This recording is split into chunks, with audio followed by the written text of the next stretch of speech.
ओम नमो भगवते वासुदेवाय। ओम नमो भगवते वासुदेवाय। ओम नमो भगवते वासुदेवाय। श्रीमद् भागवतम तीसरा कैंटो 27वां अध्याय और 20वां श्लोक। तो ये आखिरी प्रश्न देवती माता पूछ रही हैं अपने बेटे से, क्योंकि बहुत सारे ज्ञान दिया उन्होंने। देवती माता का प्रश्न यदि आपको याद हो तो ये था कि आपने बता दिया प्रकृति क्या है, जीवात्मा क्या है। मेरा डाउट ये है कि जीवात्मा इस प्रकृति को त्यागेगा कैसे, क्योंकि ऐसा लगता है चिपक गई है। एक चिपकी हुई चीज़ को आप खींच के अलग कर सकते हो, लेकिन हम में से कोई ऐसा है जो आत्मा को खींच के बाहर निकाल दे? हाँ। और मरने के बाद हमने चर्चा करी, मरने के बाद भी नहीं निकलती है। हाँ, मरने के बाद भी सूक्ष्म शरीर में रहती है और दूसरे शरीर में जाके हमें ले जाती है, घुसा देती है। तो इससे छुटकारा कैसे मिलेगा इस प्रकृति से, हाँ, जो कि हमारे पास साथ चिपक चुकी है। आगे देवती माता जी प्रश्न पूछती है।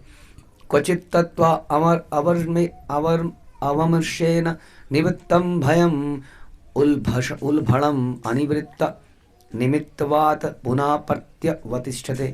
यदि चिंतन तथा मूल सिद्धांतों की पूछताछ से संबंध के महान भय से भी बचा लिया जाए तो भी यह पुनः प्रकट हो जाता है, क्योंकि इसके कारण का अंत नहीं हुआ। तो देवती माता जी कहती है कि यदि कोई व्यक्ति ज्ञान ले ले, ज्ञान अर्जित कर ले और चिंतन करे, जैसे हम लोग चिंतन करते हैं, जैसे अभी हम लोग चिंतन कर रहे हैं, लेकिन कह रही है कि चिंतन करने के बाद ये भय जाता तो है, लेकिन टेम्परेरीली चला जाता है और उसके बाद से फिर से आ जाता है, जैसा लगता है ख़त्म ही नहीं हुआ। जैसा हमारे साथ होता है कि हम जब लेक्चर में सुनते हैं तो हमारी चेतना जागृत होती है, हमें कुछ अच्छे अच्छे ख्याल आते हैं, ऐसा नहीं करना चाहिए, ईर्ष्या नहीं करनी चाहिए, द्वेष नहीं करना चाहिए, भगवान का भजन करें, संसार में क्या रखा है, ये है सब है। लेकिन जैसे ही प्रवचन खत्म होता है हम लोग अपने कार्यों में लगते हैं, हम फिर से वैसा चिंतन करने लगते हैं। तो ये करिए, ऐसे चिंतन से कैसे लाभ मिलेगा? और गीता में प्रभुपाद बता रहे हैं, भगवान कहते हैं कि बहुनाम जन्मानाम अन्ते ज्ञानवान माम प्रपद्यन्ते। बहुत जन्म लग जाते हैं ज्ञानी को मुझे प्राप्त करने। तो ऐसा क्यों है कि ज्ञान प्राप्त करने के बाद भी भगवान नहीं मिलते? इसका प्रश्न पूछ, बड़ा इंपॉर्टेंट क्वेश्चन है। इसका मतलब केवल ज्ञान से हम भगवान को प्राप्त नहीं कर सकते, राइट? कुछ और भी करना पड़ेगा। समझ रहे हैं आप लोग?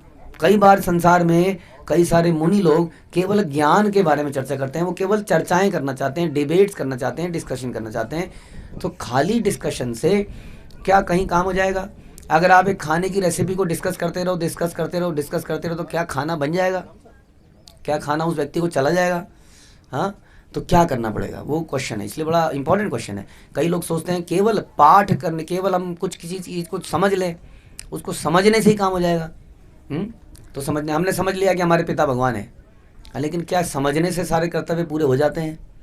तो क्या करना पड़ेगा, ये बड़ा इंपॉर्टेंट क्वेश्चन है। तो भगवान अब ये सारे क्वेश्चनों का आंसर देते हैं। श्री भगवान हुआ च अनिमित्त निमित्तेन स्वधर्मेण अमलात्मना तीव्रया तीव्रया मयि भक्तया च श्रुता संवृत्तया चिरम। भगवान कहते हैं कि यदि कोई गंभीरता पूर्वक मेरी सेवा करता है, हाँ, गंभीरता पूर्वक सेवा कैसे होनी चाहिए? तल्लीनता से होनी चाहिए, बर्डन नहीं लगना चाहिए। गंभीरता तो वही हुआ ना, when we are very serious, कैसे करना है, क्या करना है, कितने बजे करना है, क्या प्रायोरिटी है, हर चीज़ पूछते हैं ना हम लोग। ऑफिस में हम काम करते हैं, घर में काम करते हैं, कहीं भी काम करते हैं, तो हम हर चीज़ सोचते हैं। बड़ी तल्लीनता से, गंभीरता से सेवा वही होती है। ऐसा नहीं है कि कहीं कीर्तन बज रहा है तो दो शब्द उधर बोल रहे हैं, दो शब्द उधर बोल रहे हैं, बजाने वाला एक ताल बजा रहा है, एक ताल मिस ही कर दे रहा है, पूरी की पूरी गायब भी कर दे रहा है, पता नहीं कहाँ चली गई ताल। ऐसा नहीं, पूरी गंभीरता से। उसी तरह से भगवान की रीडिंग चल रही है, चैंटिंग चल रही है, तो चैंटिंग ऐसे नहीं चल रही है दो दो दो मंत्र बोले उसके साथ बात करके, दो मंत्र उसके बाद क्या है, माला रोक दी हमने, अब हमने माला रोक दी है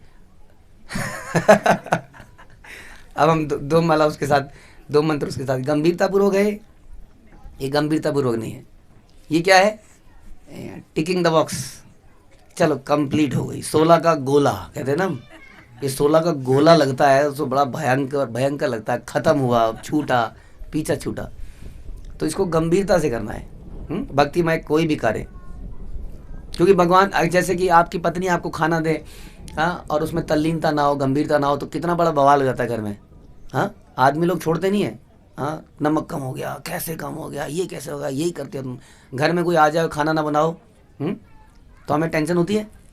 अब पत्नी तो आपकी भक्तन तो नहीं है, हम तो भगवान के भक्त हैं। आजकल की डेट में पत्नियां भक्तन तो नहीं है ना, वो तो समझौता है, साथ में जी रहे हैं लेकिन हम तो भक्त हैं। लेकिन हाँ, तो जब हमें एक साधारण से पत्नी की सेवा में गंभीरता ना हो तो इतना बुरा लग जाता है। तो सोचिए भगवान कैसा सोचते होंगे, ले रहा है पूरे दिन मेरा भजन करने में लगा है, लेकिन कर क्या रहा है, गंभीरता से कर रहा है, कुछ काम गंभीरता से नहीं कर रहा है। इसलिए कह रहे हैं कि यदि कोई मेरी गंभीरता से सेवा करता है और दीर्घ काल तक मेरे विषय में या मुझसे सुनता है, मेरे विषय में किसी से सुनता है या मुझसे ही सुनता है, तो वह मुक्ति पा सकता है। तो ये बता रहे हैं। तो देवती माता ने पूछा था क्या तरीका है, कैसे छूटेगा ये बंधन। तब बता रहे हैं कि यदि कोई गंभीरता से सेवा करता है और श्रवण करता है मेरे विषय में, हाँ, तो वह मुक्ति पा सकता है। इस प्रकार अपने अपने नियत कर्मों को करने से कोई फल नहीं होगा और मनुष्य पदार्थ के कलमश से मुक्त हो जाएगा। कोई फल नहीं होगा का मतलब क्या है, कोई कर्म इकट्ठा नहीं होगा। आप अपने नियत कर्म कर रहे होंगे, आप गृहस्थ जीवन में होंगे, आप सन्यासी नहीं हैं, आप घर में रोटी कपड़ा मकान के लिए काम कर रहे हैं, बच्चों की परवरिश कर रहे हैं, लेकिन फिर भी कर्म इकट्ठा नहीं होगा। नहीं तो कर्म इकट्ठा होता है कि नहीं। यज्ञार्थ कर्मणा न्यात्र लोकायम कर्म बंधना, कि यदि भगवान की प्रसन्नता के लिए कोई भी कार्य ना किया जाए तो कर्म का बंधन बन जाता है। इसलिए भगवान कह रहे हैं कि अपने नियत काम करने का, शिल प्रभुपाद इसके तात्पर्य बोलते हैं किसी व्यक्ति को अपने नियत कर्म को त्यागने की जरूरत नहीं है। जैसे अर्जुन थे, वो क्षत्रिय थे, तो ये नहीं बोला कि तुम क्षत्रिय धर्म को त्याग दो, लेकिन वो जो धर्म निभा रहे हो वो मेरी प्रसन्नता के लिए करो बस। यानी कि लड़ाई लड़ रहे हो, ओके लड़ाई कर लो, लेकिन मेरी प्रसन्नता के लिए। ऐसा नहीं है कि सारी लड़ाई आप कहोगे हम तो क्षत्रिय हैं, गला काट देंगे, हम तो हैं क्षत्रिय, हमें अलाउड है। क्या वो भगवान की प्रसन्नता के लिए है तो अलाउड है। जैसे अर्जुन को अलाउड था तो उसने मारा काटा। उसी तरह कोई किसान है तो किसान का काम कर रहा है, वो खेत में जोत रहा है खेत को, हाँ कोई प्रॉब्लम। ऐसा नहीं है कि भक्ति करने के लिए खेत को छोड़ने की ज़रूरत है। क्या करना पड़ेगा, जब वो जोते है तो क्या बोलता रहे, हरे कृष्णा कृष्णा कृष्णा हरे हरे, हरे राम राम राम हरे हरे। इसमें से अन्न उगेगा। हे भगवान ये वर्षा आप दे रहे हो, अब देखिए इन पहाड़ों पर कौन सा इरिगेशन सिस्टम लगाओगे आप, हाँ कोई लगाओगे इरिगेशन सिस्टम फेल हो जाते हैं। इतने पहाड़ों पे इतना पानी सप्लाई कैसे किया जाए। ये तो देखिए मैं सोच रहा था कि कहीं पे मिर्च लगी हुई है, कहीं पे कुछ लगी हुई है, ये अगर भगवान ये जल ही ना दे तो क्या हो, बताइए क्या किया गया, कुछ हो सकता है। लेकिन जब वो मिर्ची निकल आती है तो हम उस मिर्ची को खाते हैं या उस मिर्ची को बेच देते हैं, लेकिन उस ईश्वर को भूल जाते हैं जिसने वास्तव में वो दी। पहले तो बीज दिया, अब बीज देने के बाद हमने, किसान ने उसको बो दिया, उसमें पानी डाला। अब क्या पता आपने मिर्ची उगाई थी उसमें से कैक्टस निकल आए, अब उसके लिए हम कुछ करते हैं, कुछ काम करते हैं कि कैक्टस ना निकले, किस तरह से मिर्ची निकले। हम कुछ नहीं करते, वो थोड़े दिनों में देखते हैं हाँ क्या सुंदर निकलाई, और धीरे धीरे हरी निकली, फिर धीरे धीरे लाल हुई। ये सब काम में किसी का योगदान है, किसी का योगदान नहीं है, ये सब ऑटोमेटिक चल रहा है। लेकिन दुनिया में कोई काम ऑटोमेटिक होता है? आपके घर में पैसे ऑटोमेटिक आते हैं, खाना ऑटोमेटिक बनता है, तो फिर मिर्ची ऑटोमेटिक कैसे बन जाएगी। यानी कि किसी ना किसी, कोई ना कोई ऐसा है सर्वशक्तिमान जो कर रहा है, जो वर्षा दे रहा है, बीज दे रहा है। इसलिए जब वो फसल उगे, हाँ तो पुराने ज़माने में फसल जब उगती थी तो वो मनाया था ना, कौन सा इंडिया में बैसाखी और साथ में पोंगल वोंगल सारे एक साथ आते हैं। वो क्या है, फसल को लेके उस नई फसल के साथ भगवान को ऑफर किया जाता है कि बाई और mercy we have got this, अब आप कृपा कीजिए, इस अन्न से हमें ताकत दीजिए। तो इस प्रकार से बता रहे हैं अपने नियत कर्मों को त्यागने की जरूरत नहीं है, लेकिन वो नियत कर्मों को भगवान की प्रसन्नता के लिए करने की जरूरत फिर भी है। आप ये नहीं कह सकते हम तो बड़ा सतोगुणी जीवन जी रहे हैं, किसी को तंग नहीं कर रहे हैं। यदि आप तंग नहीं भी कर रहे हैं तो किसी की कोई चीज़ अगर हम लेते हैं तो उसका कुछ ना कुछ तो भार आता है कि नहीं हमारे पास, इतना समझते हैं आप लोग। आपने किसी के पैसे लिए तो भार आता है, आपने किसी की कार ले ली तो कुछ भार आया कि नहीं आपके ऊपर। इसी को कहते हैं कर्मा इकट्ठा हुआ कि नहीं, हाँ। तो उसी तरह से अब सोचिए हमने कितने भार में हम लोग जो निरंतर भगवान की कुछ ना कुछ सेवा लिए जा रहे हैं, तो वो भार कैसे उतरेगा, ये क्वेश्चन है। वो भार उतरने का तरीका भगवान बता रहे हैं कि यदि कोई गंभीरतापूर्वक मेरी सेवा करे, मेरे विषय में सुने और मेरी प्रसन्नता के लिए सारे कार्य करे, तो सारे कलमश से मुक्त हो जाएगा, ऐसा बता रहे हैं। सारे कलमश से वो भार नहीं रहेगा। खा सकता है, फिर वो जितना मर्जी खा सकता है। अगर किसी और के खेत में से आपने चुरा लिया खुमानी तो क्या होगा, चोरी का इल्जाम है कि नहीं है, चोरी हो गई ना। अब बताइए आप, मैंने अगर अपने पेड़ से ही चुराई है, तो अगर अपने पेड़ से कोई चुराता है क्या, मैंने अपने पेड़ से ली है, चुराई थोड़ी है। लेकिन चुराई है या ली है, उस पेड़ में जो खुमानियाँ उगी उसमें मैंने कुछ किया उसके लिए। पेड़ तो आपने एक बार लगा ही दिया, चलो फसल में तो आप बहुत कुछ करते हो, पेड़ तो आपने लगा के छोड़ दिया, अब तो वो जड़ें बेचारी नीचे जाके कहीं पानी भी अपने आप ही पी रही हैं, वो पानी भी नहीं दे रहे हम तो उसको अब, और वो हमें हर साल फल दिए जा रहा है, दिए जा रहा है। तो हम क्या ये सोचेंगे नहीं कि ये मेरे जैसे, आप घर में बैठे हो, आपके घर में अचानक से 500, आप सवेरे उठे 500 रुपये मिले, अगले दिन उठे 500, रोज कोई आदमी 500 रुपये डाले जा रहा है, तो क्या हमारा जानने का विषय नहीं बनता है कौन आदमी है जो डाले जा रहा है? कोई मेरा शुभचिंतक है, मैं उसके लिए क्या करूं? नहीं सोचना चाहिए। या चुपचाप अंटी में डाल लो, बटवे में डाले जाओ, कहीं से भी आए, मुझे क्या मतलब है, 500 आ रहे हैं रखो उसको, ऐसा तो नहीं है। लेकिन हम फिर क्यों नहीं पूछते कि कौन दे रहा है? हाँ, ये जो दे, तो ये क्या चोरी नहीं है? हमने अपने ही पेड़ की खुबानी तोड़ी, लेकिन भगवान से उसको पूछा ही नहीं, भगवान को थैंक यू नहीं बोला, उनको ऑफर नहीं किया, तो चोरी हो गई कि नहीं? तो इसका मतलब दूसरे पेड़ की नहीं, अपने पेड़ वाली भी चोरी है, यदि भगवान को अर्पित ना किया जाए। इसलिए भगवान कह रहे हैं कोई दिक्कत नहीं है, भगवान कह रहे हैं मैं तुम्हें खुमानी दूंगा, मैं तुम्हें अनार दूंगा, मैं तुम्हें दाढ़ी दूंगा मैं तुम्हें सब कुछ दूंगा, लेकिन कम से कम इतना तो करो कि मैं दे रहा हूँ तो मेरे से कुछ रिश्ता बनाओ, मेरे से प्रेम करो। That's the only thing. तो इस प्रसंग में श्रीधर स्वामी का टीका है कि केवल प्रकृति के साहचर्य से ही कोई बद्ध नहीं हो जाता। बद्ध जीवन तो प्रकृति के गुणों से दूषित होने का के बाद ही प्रारंभ होता है। यदि कोई पुलिस विभाग के संसर्ग में रहता है तो इसका अर्थ यह नहीं कि वह अपराधी है। हाँ, जब तक वह अपराध नहीं करता तब तक वो अपराधी नहीं बनता। इसी प्रकार से केवल इस संसार में रहने से कोई पापी नहीं हो जाता। इस संसार में रहने वाले सारे पापी नहीं, जब इस संसार में हम भोग करने लगते हैं तब हम पापी बनते हैं, वरना पापी नहीं बनेंगे आप पुलिस सरकार पुलिस के बीच में रहोगे, आप कोई अपराध ही नहीं कर रहे, तो पुलिस से डरने की जरूरत नहीं। इसलिए भगवान से भय करने की जरूरत नहीं है। हम भय भक्ति करते हैं, ये आ जाएगा, क्योंकि हम अपराध करते हैं अपने जीवन में। हमें देवताओं से क्यों डर लगता है? अरे देवता तो भगवान के कौन है? देवता तो भगवान के भक्त हैं, फिर हमें देवताओं से डर क्यों लगता है? देवता आ गया, इधर उसने ऐसा बोल दिया, इधर उसने बोल दिया, इधर वो नाच गया। हाँ, क्यों ऐसा करते हैं हम? क्योंकि हमें भय होता है, क्योंकि हमने गलत काम किए होते हैं, तो इसलिए उसका फल मिलना ही होता है। वरना देवता तो भगवान के सबसे परम भक्त हैं, वो क्यों भक्तों को तंग करने लगे भला? तो क्योंकि हमने अपराध किया होता है। जब कोई चोर, किसी ने चोरी करी होती है तो कहीं से सायरन की आवाज़ आती है, सू टू टू, तो उसके दिल में कुछ कुछ होने लगता है, चाहे पुलिस किसी और के पीछे जा रही हो, उसको घबराहट होती है, क्योंकि उसे पता है कि उसने कुछ गड़बड़ करी है। उसी तरह संसार में क्योंकि हमने कर्म ऐसे करे होते हैं, इसलिए हम भयभीत रहते हैं, और उस भय के चक्कर में हम किसी को भी भगवान मान लेते हैं और उसकी पूजा करने लगते हैं। ये समस्या है। यदि हम सही से तरीके से चलें, समझे कि भगवान कौन है, फिर किसी से डरने की जरूरत नहीं है। क्योंकि कोई भी भगवान का जो पुलिस वाले, ये तो पुलिस वाले यहाँ तो करप्ट हो जाते हैं, भगवान की सत्ता में थोड़ी पुलिस वाले करप्ट हो जाते हैं। थोड़ी यमराज करप्ट हो जाते हैं किसी से, यमराज गड़बड़ करते हैं। यदि हम भक्ति करेंगे तो किसी देवता से घबराने की जरूरत नहीं है वास्तव में, क्योंकि सारे देवता भगवान के अनुसार ही जीवन चलाते हैं। ये समझने की बात है, बड़ी इंपॉर्टेंट। ज्ञानेन दृष्टत्वेन वैराग्येन बलीयसा तपोयुक्तेन योगेन तीव्रेण आत्म समाधिना। यह भक्ति दृढ़ता पूर्वक पूर्ण ज्ञान से तथा दिव्य दृष्टि से संपन्न करनी चाहिए। अब भगवान ने बोला जो मेरा गंभीरता से सेवा करता है। अब आप कहोगे अच्छा सेवा करनी है ना, इसका मतलब ज्ञान लेने की जरूरत नहीं है। भगवान कह रहे हैं कैसे करनी चाहिए? पूर्ण ज्ञान के साथ और दिव्य दृष्टि से करनी है। यानी कि ज्ञान भी लेना पड़ेगा और सेवा भी करनी पड़ेगी। कोई आदमी सेवा करे, उसको आप इनमें कहाँ मेरे को जाना है, वहाँ छोड़ दोगे? हाँ मैं छोड़ दूंगा। कैसे छोड़ोगे? स्कूटी में छोड़ दूंगा। और स्कूटी जैसी चलाई, आगे जाके धाड़ से गिरा दिया। वो तो गिरा कैसे दिया? मुझे स्कूटी चलानी नहीं आती थी।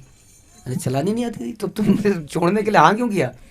मेरा भाव था बड़ा, आप लेट हो रहे थे, मेरा मन था आप लेट ना हो जाओ, तो मुझे लगा मैं चला ही लूँगा। ऐसा हो सकता है? हाँ, इसको कहते हैं क्या कहते हैं वो, एकांत की हरिर भक्ति उत्पाद एवं कल्पते। ऐसी भक्ति उत्पाद पैदा करती है जो ज्ञान के साथ नहीं है। तो आपको ड्राइविंग सीखनी पड़ेगी सेवा करने के लिए, अगर आपको छोड़ना है किसी को। इस तरह भगवान की कोई सेवा करनी है तो उसकी ट्रेनिंग लेनी पड़ेगी। ऐसा थोड़ी होता है कि नाई की दुकान में भगवान की ट्रेनिंग मिलती है। तो नाई की दुकान में सारी चर्चा क्यों होती है भगवान की? या जब 2-4 लोग रिटायर हो चुके होते हैं तो पत्ते खेलते खेलते जब थक जाते हैं तो भगवान की चर्चा करते हैं। या जब मेट्रो स्टेशन में बैठे होते हैं तो ही भगवान की चर्चा करी जाए। तो भगवान की चर्चा जो है भक्तों से करनी चाहिए। इसलिए भगवान कहते हैं कि मेरे बारे में सुनता है, लेकिन किससे सुनता है? हाँ, भक्तों से सुनता है। मुझसे सुनता है का मतलब किससे हो गया? भक्तों से। भगवान से सुनना इज इक्वल टू भक्तों से सुनना, क्योंकि वो उन्हीं की वाणी बोलते हैं। इसलिए कह रहे हैं कि ये जो भक्ति है, जो सेवा है, ये ज्ञान के साथ दिव्य दृष्टि से संपन्न करनी चाहिए, नॉर्मल दृष्टि से नहीं। हम ये मान के चले, ओ दिस इज सेवा ऑफ कृष्णा, राधा एंड कृष्णा, तो मस्ट बी, ये बड़ी सावधानी से करनी चाहिए, क्योंकि ये भगवान की सेवा है, ये गुरु की सेवा है, बड़ी सावधानी से। हाँ, इसलिए कहते हैं कि सावधान मते, कि गुरु की जब सेवा कैसे करी जाए, सावधान मति, सावधान होनी चाहिए। दिव्य दृष्टि, उसमें भौतिक दृष्टि नहीं होनी चाहिए। इससे मेरा क्या लाभ होगा, क्या होता है दिव्य दृष्टि का मतलब? हाँ, हमारा जो आउटलुक होना चाहिए, दृष्टि होनी चाहिए, वो ये नहीं होना चाहिए कि सुख संपत्ति घर आवे और कष्ट मिटे तन का, या ये मिल जाए या वो मिल जाए। ओम जय जगदीश रे, इसलिए मैं आपकी प्रार्थना करता हूँ, हो जगदीश, जो भी आप हो, मेरे सारे कष्टों को मिटाओ। तो ये दिव्य दृष्टि है, ये दिव्य दृष्टि नहीं है, ये साधारण दृष्टि है, भौतिक दृष्टि है, कि अपने लाभ के लिए हम भगवान की सेवा करना चाहते हैं। क्या भगवान अपने लाभ के लिए हमारी सेवा करते हैं? सोचिए, क्या भगवान पेट में हमारा खाना ये सोच के पचाते हैं? उसी का पचाते हैं जो भक्त है, जो नॉन डिवोटी है उसका भी पचाते हैं। क्या सांस केवल भगवान भक्तों को देते हैं? जो भक्त नहीं है उसको भी हवा देते हैं, नाक के नीचे, बिल्कुल नीचे प्रोवाइड करते हैं, सबको देते हैं, नॉन डिवोटी को भी देते हैं ना। तो इसका मतलब भगवान अपनी सेवा में भेदभाव नहीं कर रहे हैं, सेल्फिश नहीं हो रहे हैं कि ये मुझे ऑफर करेगा तो मैं इसको दूंगा। लेकिन हम क्या सोच रहे हैं, हमारी सेवा बड़ी सेल्फिश है। हाँ, कि तुम क्या दोगे, तुम इतना दोगे तो मैं इतना दूंगा। भगवान के साथ सौदा हम करते हैं। तो इसलिए कह रहे हैं कि मेरी सेवा दिव्य दृष्टि से संपन्न करनी चाहिए, ज्ञान के साथ करनी चाहिए। मनुष्य को प्रबल रूप से विरक्त होना चाहिए कि I am not living for, अपनी इंजॉयमेंट के लिए नहीं जी रहा हूँ मैं। इसको कहते हैं विरक्ति। विरक्ति का मतलब और कोई नहीं है। विरक्ति का मतलब सन्यासी के वेश पहनना नहीं है। एक पूरी तरह से करोड़पति व्यक्ति भी विरक्त हो सकता है, जैसे श्रील प्रभुपाद। यदि हम उस धन को, उस संपत्ति को, उस बल को, उस ज्ञान को, या मेरे अंदर जो भी क्वालिटी है उसको अपनी सेवा के लिए ना लगाकर भगवान में लगाएं, उसको विरक्ति कहते हैं। आदमी को कुछ मिलता है तो वो चाहता है कि ये इसको मैं प्राप्त कर लूँ, मेरा परिवार प्राप्त कर ले, फटाफट जेब में रख लो, भर लो, अंदर दबा लो।